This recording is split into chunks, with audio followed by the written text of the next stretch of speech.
Dubai से आप Europe जाना चाहते हैं, आप माल्टा जाना चाहते हैं, तो आप दुबई से माल्टा का वीज़ा अप्लाई कर सकते हैं इजीली। वीज़ा कैसे अप्लाई होता है, रिक्वायरमेंट्स क्या होती हैं, वो सब डिटेल में इस वीडियो में बताऊंगा। माल्टा में जॉब्स वगैरह की क्या सिचुएशन है वो भी इस वीडियो में बताऊंगा। माल्टा जाने की ख़ास वजह क्या है, क्यों मैं आपको रिकमेंड करूंगा कि आप माल्टा का वीज़ा अप्लाई करो, वो तमाम तफसील इस वीडियो में आपके साथ शेयर करने जा रहा हूँ। वीडियो बहुत इंपॉर्टेंट है, एंड तक ज़रूर देखिएगा और ज़्यादा से ज़्यादा शेयर कीजिएगा ताकि ये मालूमात तमाम दोस्तों तक पहुँचे। अस्सलाम वालेकुम, welcome to my YouTube channel and my Facebook page. आज की ये वीडियो बहुत इंपॉर्टेंट है, ख़ास करके उन तमाम लोगों के लिए जो यूएई में रहते हैं और माल्टा जाना चाहते हैं या किसी यूरोपियन कंट्री में जाना चाहते हैं, वहाँ जाके सेटल होना चाहते हैं। तो माल्टा एक यूरोपियन कंट्री है, एक शेंजन कंट्री है। शेंजन बोले तो 26 कंट्रीज़ शेंजन जोन में आती हैं। किसी भी एक शेंजन कंट्री का वीज़ा अगर आपको मिल जाता है तो आप वीज़ा फ्री ट्रैवल कर सकते हो 26 कंट्रीज़ में। मतलब एक ही वीज़ा पे आप 26 कंट्रीज़ को विज़िट कर सकते हो, बार बार आपको वीज़ा लेने की ज़रूरत नहीं पड़ती। अब बात करें माल्टा की। माल्टा एक आइलैंड कंट्री है, मतलब चारों तरफ उसके पानी है और बीच में एक आइलैंड है जिसके ऊपर माल्टा कंट्री बना हुआ है। ठीक है, माल्टा को क्यों मैं प्रेफर करता हूँ, क्यों मैं लोगों को मशवरा देता हूँ कि आप माल्टा का वीज़ा अप्लाई करें।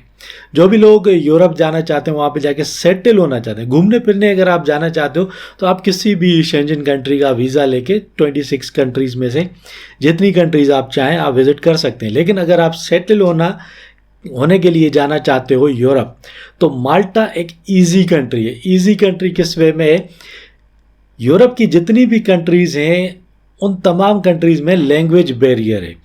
ये नहीं है कि बंदा वहाँ पे सेटल नहीं होता, हर कंट्री में बंदा सेटल हो जाता है, जॉब वगैरह का अरेंजमेंट हो ही जाता है। जाना मुश्किल होता है लेकिन वहाँ पे जाके सेटल होना इतना ज़्यादा मुश्किल नहीं होता।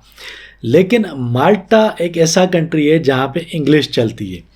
बनस्बत दूसरी जो यूरोपियन कंट्रीज़ हैं, हर कंट्री की अपनी एक अलहदा से लैंग्वेज है। वहाँ पे आप इंग्लिश में कम्युनिकेशन नहीं कर सकते, बहुत कम इंग्लिश बोली जाती है जो दीगर यूरोपियन कंट्रीज़ हैं। तो माल्टा एक ऐसा कंट्री है जहाँ पे ज़्यादातर इंग्लिश बोली जाती है। दूसरा, माल्टा में हर वक्त ऐसे लोगों की ज़रूरत होती है जो कि रिलेटेड हो हॉस्पिटैलिटी इंडस्ट्री से। हॉस्पिटैलिटी इंडस्ट्री बोला जाए तो होटल्स हो गए, रेस्टोरेंट्स हो गए, टूर ऑपरेटर्स हो गए, ट्रांसपोर्टेशन कंपनीज़ हो गई। ये वो तमाम कंपनीज़ हैं जो हॉस्पिटैलिटी इंडस्ट्री के अंदर आती हैं। क्योंकि माल्टा का जो ज़्यादातर जो उसकी इकोनॉमी है वो डिपेंड करती है टूरिज़्म के ऊपर। तो ज़्यादातर टूरिस्ट जाते हैं माल्टा। अब वहाँ पे बहुत ज़्यादा डिमांड होती है होटल स्टाफ की, उसके अलावा रेस्टोरेंट स्टाफ की ज़रूरत होती है। होटल स्टाफ के लिए ही बहुत सारी वैकेंसीज़ होती हैं, एक होटल में कई किस्म की वैकेंसीज़ होती हैं।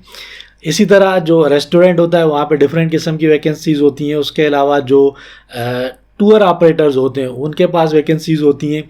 तो वहाँ पे जॉब्स अवेलेबल होती हैं और वो जॉब आपको इजीली मिल सकती हैं अगर आपने इन जो फील्ड है हॉस्पिटैलिटी इंडस्ट्री की, इसमें से किसी फील्ड का आपके पास एक्सपीरियंस हो। और एक बार आप विजिट पे माल्टा चले जाते हो, वहाँ पे जॉब सर्च करते हो, तो जॉब सर्च करना भी आपके लिए ईजी रहता है। ईजी इसलिए रहता है क्योंकि वहाँ पे इंग्लिश बोली जाती है। वहाँ की ज़्यादातर जो वेबसाइट्स हैं वो इंग्लिश में हैं। बनस्बत आप किसी और कंट्री में जाते हो, आप हंगरी जाते हो, आप स्पेन जाते हो, आप इटली जाते हो, वहाँ पे उनकी अपनी जो लोकल लैंग्वेजेस हैं उनमें कम्युनिकेशन होती है। ज़्यादातर उनकी जो जॉब्स सर्चिंग वेबसाइट्स हैं वो सारी दी गई हैं उन लैंग्वेजेस के अंदर जो उनकी लोकल लैंग्वेजेस हैं। तो माल्टा एक ऐसा कंट्री है जहाँ पे आप इंग्लिश में कम्युनिकेशन कर सकते हो, इंग्लिश में आप जॉब सर्च करते हो। अगर आपको इंग्लिश आती है तो आपके लिए जॉब हासिल करना ईजी रहता है। अब वीज़ा की रिक्वायरमेंट्स क्या होती हैं, तकरीबन जितनी भी शेंजन कंट्रीज़ हैं यूरोपियन, उन सबकी रिक्वायरमेंट तकरीबन सेम ही होती है। अब बेसिक रिक्वायरमेंट्स मैं आपको बता देता हूँ क्या होती है। आपका पासपोर्ट होना चाहिए, कम से कम आप अपने माइंड में रखो कि 6 मंथ की वैलिडिटी आपके पासपोर्ट की हो, उसके बाद ही आप वीज़ा अप्लाई करो। वैसे तो बहुत सारी कंट्रीज में वो आपसे 3 मंथ्स की वैलिडिटी मांगते हैं, लेकिन मैं आपको मशवरा देता हूँ कि आपका पासपोर्ट कम से कम 6 मंथ्स वैलिड हो, आपके पास रेजिडेंसी वीज़ा हो दुबई का या यूएई के किसी भी स्टेट का, आप वहाँ पे काम करते हो, जॉब करते हो, आप अपना बिजनेस करते हो, तो आप यूएई से अपना यूरोप का वीज़ा अप्लाई कर सकते हो। फोटोग्राफ्स वाइट बैकग्राउंड में चाहिए होती हैं, और उसकी रिक्वायरमेंट क्या होती है वो आप उनकी ऑफिशियल जो वेबसाइट्स हैं उनके ऊपर जाके चेक कर सकते हैं कि किस साइज़ का फ़ोटोग्राफ आपको चाहिए होता है।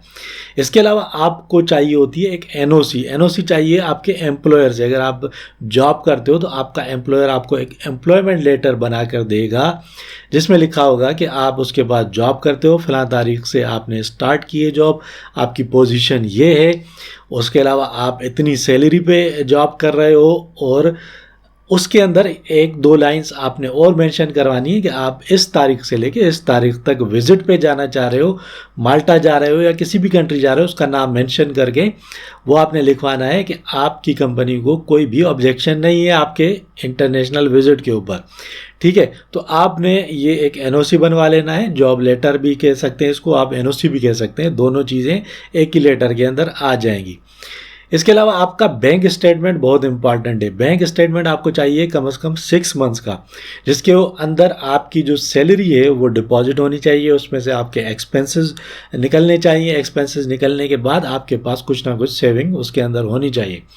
कम से कम आपके पास जो बैलेंस है, आजकल की जो रिक्वायरमेंट है जो एम्बेसीज देखती हैं, कम से कम बैलेंस आपके पास 12 से 15 हज़ार दरहम आपके अकाउंट में अवेलेबल होना चाहिए। और ये नया बैलेंस ना हो, ये बैलेंस आपका 3-4 मंथ पुराना हो, या थोड़ा थोड़ा करके जैसा कि आप सेविंग करते आ रहे हो, तो वो शो होनी चाहिए कि आपने इसको काफ़ी अरसे से सेव किया हुआ है, आप सेविंग करते आ रहे हो, जिससे ये आपका जो अवेलेबल बैलेंस है ये बना है। ऐसा ना हो कि आप आज उसमें अपने अकाउंट में डिपॉजिट करवा दो 15,000 दरहम और अगले हफ्ते आप अप्लाई कर रहे हो वीज़ा के लिए, तो ये आपका नेगेटिव पॉइंट कंसीडर होगा। फिर आपने बैंक से ही एक अकाउंट मेंटेनेंस सर्टिफिकेट लेना है। ठीक है, ये बैंक स्टेटमेंट और बैंक अकाउंट मेंटेनेंस सर्टिफिकेट दोनों आपको आपकी ब्रांच से मिल जाएंगे, और दोनों के ऊपर बैंक का स्टैंप और सिग्नेचर होने चाहिए। जो अकाउंट स्टेटमेंट है उसके हर पेज के ऊपर आपने बैंक का स्टैंप लगवा लेना है। ठीक है, और साइन भी करवा लेने हैं बैंक का जो भी ऑथराइज पर्सन होगा उससे। ठीक है, उसके बाद आपको एक इंश्योरेंस चाहिए होती है, शेंजन ट्रैवल इंश्योरेंस। इस इंश्योरेंस की जो कवरेज होती है वो 30,000 यूरो की रिक्वायर्ड होती है, मतलब 30,000 यूरो तक ये इंश्योरेंस आपको कवर देगी। अब ये इंश्योरेंस आपको 100 दरहम में भी मिल जाती है, 150 दरहम में भी मिल जाती है, 200 दरहम में भी मिल जाती है। ये डिपेंड करता है किस कंपनी से आप ले रहे हो और कितने दिन के लिए ले रहे हो। उसके बाद आपको एक अदद ट्रैवल एयर रिजर्वेशन की ज़रूरत होती है, मतलब एयर टिकट की रिजर्वेशन की ज़रूरत होती है। एयर टिकट आपको बाय करने की ज़रूरत नहीं है, सिर्फ उसकी रिजर्वेशन आपने लेनी है। किसी भी ट्रैवल एजेंट से आप जाके उसकी रिजर्वेशन ले सकते हो। वो रिजर्वेशन 3-4 दिन तक वैलिड होती है। ठीक है, जिन डेट्स पे आपने ट्रैवल करना है वो डेट्स उसके अंदर मेंशन होनी चाहिए, वो डेट्स मैच होनी चाहिए आपकी इंश्योरेंस की डेट के साथ, और आपका जो प्लान है ट्रैवल प्लान उसके साथ मैच होनी चाहिए। ठीक है, ये सारी चीज़ों का आपने ख्याल रखना है। वो आपने ले लिया। उसके बाद आपने होटल बुकिंग करवानी है। होटल बुकिंग आपके पास होनी चाहिए, फ्री ऑफ कॉस्ट हो जाती है होटल बुकिंग, आपको एडवांस में पे करने की ज़रूरत नहीं होती। आप booking.com पे जाते हो, आपकी होटल बुकिंग हो जाती है। उसमें ऑप्शन होता है पे एट प्रॉपर्टी और फ्री कैंसिलेशन वाला, वही आपने बुकिंग सेलेक्ट करनी है और वही बुकिंग करवानी है। जब आप वो बुकिंग करवाओगे तो वो बुकिंग भी आपको मिल जाएगी। अब ये बुकिंग भी, आपकी जो होटल बुकिंग है ये भी मैच होनी चाहिए आपकी ट्रैवल डेट्स के साथ।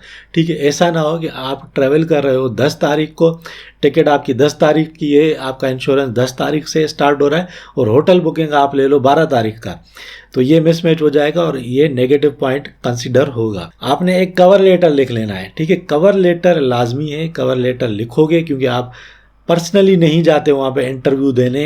यूरोपियन कंट्रीज़ यूएई में इंटरव्यू नहीं लेती। ज़्यादातर जो यूरोपियन कंट्रीज़ हैं वो डिफरेंट वीज़ा सेंटर्स हैं जिनके थ्रू आपका जो वीज़ा केस है वो उसके जो डॉक्यूमेंट्स हैं या जो उसकी एप्लीकेशन है वो रिसीव करती हैं। तो आपने एक कवर लेटर लिखना है, अच्छे से कवर लेटर लिखना है और उस कवर लेटर को अपनी जो वीज़ा एप्लीकेशन है उसके साथ लगा देना है।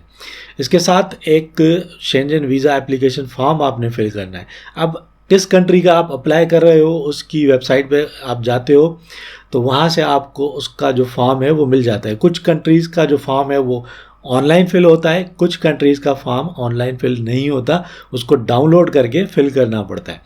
ठीक है, तो आपने वो फॉर्म फिल कर लेना है। फॉर्म को केयरफुली फिल करना है, तमाम तर जो आपकी डिटेल्स हैं वो बिल्कुल केयरफुली उसके अंदर डालनी है।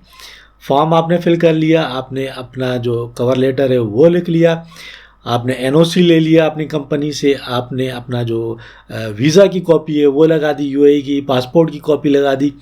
अब यहाँ पे अगर आपके पास कोई ट्रैवल हिस्ट्री है तो ट्रैवल हिस्ट्री जितनी भी है, जितनी भी आपके पास कंट्रीज़ आपने विज़िट की हुई हैं उनके वीज़ा की कॉपीज़ और उन कंट्रीज़ में जब आपने एंट्री और एग्ज़िट की थी उन पेजेस की जितनी भी कॉपीज़ हैं पासपोर्ट की कॉपीज़ के साथ वो सारी लगा देनी है। अब आपके पास 4 पासपोर्ट हैं तो चारों पासपोर्ट की आपने कॉपीज़ लगा देनी है, कलर कॉपीज़ आपने लगानी है।